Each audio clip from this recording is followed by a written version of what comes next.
हिंदू धर्म के अनुसार कुबेर धन और वैभव के देवता हैं। माना जाता है कि उनके पास ढेर सारा धन है और यह आपने सुना ही होगा कि जरूरत से अधिक पैसा व्यक्ति को अंधा बना देता है। बिल्कुल ऐसा ही कुछ धन के देवता कुबेर के साथ भी हुआ। उन्हें लगने लगा कि तीनों लोकों में सबसे ज्यादा धन उन्हीं के पास है और उन्हें इस बात पर घमंड होने लगा। एक दिन अपने धन का दिखावा करने के लिए धन के देवता कुबेर ने महाभोज का आयोजन किया। इस महाभोज में उन्होंने सभी देवतागण को बुलाया।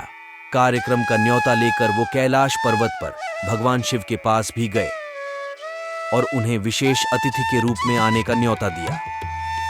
भगवान शिव ने एक बार में कुबेर के घमंड को भांप लिया और फिर सोचा कि इसे सही पाठ पर आना जरूरी है।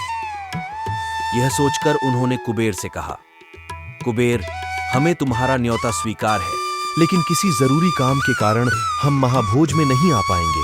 किंतु तुम चिंता न करो, हमारी जगह हमारा पुत्र गणेश तुम्हारे कार्यक्रम में जरूर आएगा।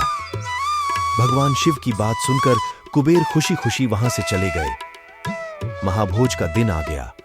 सभी देवतागण कुबेर के घर पधारने लगे। भगवान श्री गणेश भी समय से कार्यक्रम में पहुंच गए।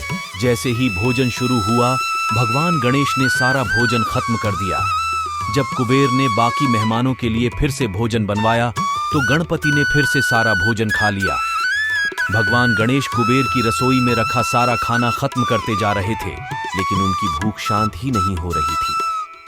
धीरे धीरे करके कुबेर के पास मौजूद सभी खाने की चीजें खत्म हो गईं, तो उन्होंने भगवान गणेश से कहा, प्रभु, और खाना आने में समय लगेगा, तब तक आप बैठ जाइए।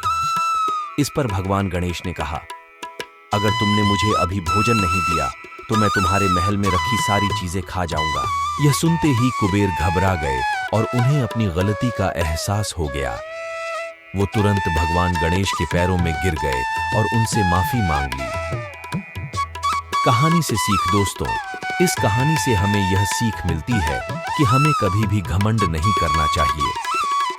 लेखक रामेश्वर गहलोत।